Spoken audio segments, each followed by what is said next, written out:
Hello my dear students. आज हम लोग रिवॉल्यूशन अकाउंट बनाना सीखेंगे कि बनाते कैसे हैं। देखो, हमने पिछली वीडियो में ये तो किया था कि रिवॉल्यूशन बनाते क्यों हैं। ठीक है, रीजन तो हमें पता चल गई थी रिवॉल्यूशन क्यों बना रहे हैं, बट आज हम सीखेंगे कि रिवॉल्यूशन बनाते कैसे हैं। ठीक है, तो रिवैल्यू कैसे करते हैं। ये देखो, ये रिवॉल्यूशन अकाउंट, इसकी डेबिट साइड है, इसकी क्रेडिट साइड है।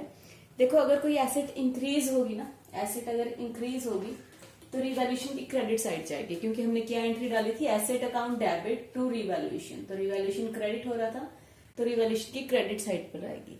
ऐसे ही कोई भी लायबिलिटी अगर डिक्रीज हो रही है ना, लायबिलिटी अगर डिक्रीज हो रही है तो क्रेडिट साइड पे आएगी। ठीक है, इनका रिवर्स, अगर एसेट डिक्रीज होगी और लायबिलिटी इंक्रीज होगी तो यहाँ पर आएगी। ठीक है, तो अपने को एक चीज याद रख लेनी है कि अगर एसेट इंक्रीज होगी तो वो बाय एसेट आएगी यहाँ पर। ठीक है, बाकी चीजें बिल्कुल वैसे चलती जाएंगी। देखो, एसेट इंक्रीज होगी तो इधर, डिक्रीज होगी तो इधर, लायबिलिटी इंक्रीज होगी तो इधर, डिक्रीज होगी तो इधर। ठीक है, तो चलिए क्वेश्चन से स्टार्ट करते हैं कि कैसे करते हैं हम ये अकाउंट। देखो, क्वेश्चन में अपने को बैलेंस शीट बता रखी होगी और कुछ एडजस्टमेंट्स दे रखी होगी। ठीक है, और साथ में लिखा होगा जैसे एडमिशन कर रहे हैं हम, तो न्यू पार्टनर का एडमिशन एडमिट किया तो ये हमने रिवैल्यूएशन किया। ठीक है, हम शुरू कर रहे हैं एसेट से, फिर आगे आगे चलते जाएंगे, सभी पर लायबिलिटीज पर भी आएंगे। जितनी भी एडजस्टमेंट ऑलमोस्ट है ना, तो सारी की सारी मैंने कोशिश की है कि इसमें कंप्लीट हो जाए हमारी। ठीक है, तो देखो एक एक एडजस्टमेंट समझते चलेंगे। ये अपने को बैलेंस शीट दी है, ये आपको पता है, ये एसेट्स हैं, ये लायबिलिटीज हैं। अब देखते हैं फर्स्ट एडजस्टमेंट में लिखा है स्टॉक रिड्यूस्ड। रिड्यूस हो या डेप्रिसिएट हो, एक ही बात है, यानी कि कम होगी स्टॉक की वैल्यू बाय 5%। बाय का मतलब 5% कम हुई है। ठीक है, 5% ही कम हुई है। तो स्टॉक की वैल्यू देखो, बैलेंस शीट में थी 12,000, अब हम कह रहे हैं 5% डिक्रीज होगी, तो 12,000 का 5% लगाएंगे, आ जाएगा 600। ठीक है, तो ऐसे डिक्रीज होगी तो कहां पर आएगी, टू वाली साइड। ठीक है, तो हम यहाँ पर लिख देंगे टू स्टॉक। टू स्टॉक कितनी वैल्यू डिक्रीज हुई है, देखो 600, तो यहाँ पर लिख देंगे हम 600। ठीक है, तो नेक्स्ट एडजस्टमेंट है अपनी स्टॉक रिड्यूस टू, या फिर लिखा हो कि स्टॉक इज वैल्यूड एट 90%, या लिखा हो स्टॉक इज रिड्यूस्ड टू। देखो, टू और बाय का डिफरेंस जरूर समझ लेना। पिछले जो फर्स्ट एडजस्टमेंट थी उसमें क्या था कि स्टॉक इज डेप्रिसिएटेड और रिड्यूस्ड बाय 5%, यानी कि 5% ही वैल्यू उसकी कम करनी है। अब लिखा है रिड्यूस्ड टू 90%, यानी कि उसकी वैल्यू 90% रखनी है हमने, बाकी की वैल्यू खत्म करनी है, बाकी यानी 10% खत्म करनी है। इसको स्टेटमेंट को ऐसे भी लिखा जा सकता है स्टॉक इज वैल्यूड एट 90%, तो स्टॉक की वैल्यू 90% होगी।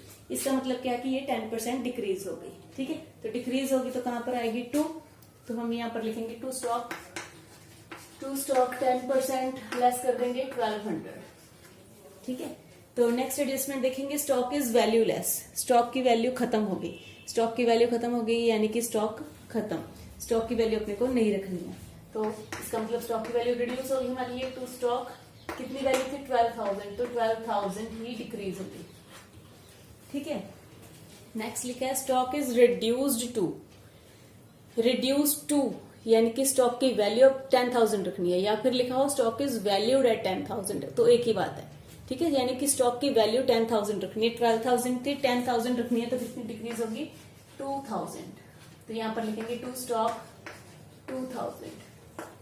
आगे है stock is found over valued bye 4,000, यानी कि स्टॉक 4,000 ओवर वैल्यू ज्यादा लिखा हुआ है हमने। ठीक है, ज्यादा लिखा हुआ है, तो इसका मतलब हमें इसे कम करना पड़ेगा, टू स्टॉक। ठीक, अब ऐसे ही कोई और एडजस्टमेंट आ जाए, यहाँ पर लिखा हो स्टॉक इज वैल्यूड एट 15,000, या स्टॉक इज इंक्रीज्ड बाय 3,000, तो क्या करेंगे, एसेट की वैल्यू इंक्रीज होगी तो लिखेंगे बाय स्टॉक, जितना बढ़ जाएगा, कितना बढ़ गया 3,000, तो 3,000। ठीक है, तो ये मैंने सारी स्टॉक की एडजस्टमेंट करवाई है। देखो, क्वेश्चंस में अलग अलग एडजस्टमेंट्स आएंगी। ठीक है, तो नेक्स्ट अपने करते हैं और एडजस्टमेंट्स। नेक्स्ट एडजस्टमेंट अपनी reserve for outstanding repair bill 1300। देखो, अपने को रिजर्व बनाना है आउटस्टैंडिंग रिपेयर बिल का। आउटस्टैंडिंग रिपेयर बिल, आउटस्टैंडिंग क्या है, अपनी लायबिलिटी है, तो लायबिलिटी अपनी इंक्रीज करनी है। लायबिलिटी इंक्रीज करनी है तो यहाँ पर लिखेंगे to outstanding repair bill. To outstanding repair bill 1300। ठीक है, नेक्स्ट है एडिशनल लायबिलिटी, और लायबिलिटी आ गई आउटस्टैंडिंग सैलरी की, यानी कि लायबिलिटी इंक्रीज होगी तो यहाँ पर लिखेंगे टू आउटस्टैंडिंग सैलरी 8000। एक लायबिलिटी है 1000 की जो कि क्रेडिटर्स ने इंक्लूड की थी, was not likely to arise, वो होने वाली नहीं है, अब नहीं अराइज होने वाली, यानी कि क्रेडिटर्स कम हो गए हमारे, तो यहाँ पर लिखेंगे बाय क्रेडिटर्स 1000। ठीक है, ये होगी बस अपनी। अब रहेगी डेटर्स वाली एडजस्टमेंट, अब डेटर्स वाली करेंगे। ये डेटर्स की अपनी एडजस्टमेंट्स रह गई थी, तो डेटर्स की कर लेते हैं। देखो सबसे पहली एडजस्टमेंट है ऑल डेटर्स आर गुड, सारे डेटर्स गुड हैं। सारे डेटर्स गुड हैं इसका मतलब कोई भी डेटर ऐसा नहीं है जो कि बैड डेट्स देके जाने वाला अपने को, यानी कि जो पैसे नहीं देने वाला। तो ये जो प्रोविजन अपने को क्रिएट की हुई है इसको हमने खत्म करना है। ठीक है, तो देखो डेटर्स एक एसेट है, उसमें से कुछ भी माइनस होगा तो उसे हम लायबिलिटी की तरह ही ट्रीट करेंगे। तो जो प्रोविजन है वो उसको हम लायबिलिटी की तरह ही ट्रीट करेंगे। तो ये कम हो रही है लायबिलिटी, तो बाय वाली साइड आएगी, bye provision for doubtful dates 4800। ठीक है, सेकंड एडजस्टमेंट है अपनी provision for doubtful debts be reduced by 2000, यानी रिड्यूस कितनी करनी है, 2000 रिड्यूस करनी है। तो जितनी रिड्यूस करनी है उतनी ही लिखनी है अपने को, तो लिखेंगे by provision for doubtful debts 2000। ठीक है, तो नेक्स्ट है provision for doubtful debts be reduced to 2000, by को कट करके हमने 2 कर दिया। ठीक है, बाय वर्ड हटा दिया हमने, 2 लिख दिया। इसका मतलब क्या है कि अपने को 2000 उसकी वैल्यू रखनी है प्रोविजन की, बाकी कम करनी। तो 4800 है, उसमें से 2000 कम कर दिया, कितना रह गया 2800, तो अपने को 2800 कम कर दिया। ठीक है, तो लास्ट एडजस्टमेंट है इसकी provision for doubtful debts be increased. अब बड़ी है प्रोविजन, बड़ी है यानी लायबिलिटी इंक्रीज हुई है, तो यहाँ पर तो प्रोविजन फॉर डाउटफुल डेट्स कितनी 100, तो यहाँ पर लिख देंगे 100। ठीक है, ये सारी एडजस्टमेंट्स हो गई हैं अपनी रिवैल्यूएशन अकाउंट की। बस अपना अब रिवैल्यूएशन अकाउंट में कोई प्रॉब्लम नहीं आएगी, आपको कोई जो भी एडजस्टमेंट्स करनी है सारी की सारी ज्यादा से ज्यादा मैंने करने की यहाँ पर कोशिश कर दी है।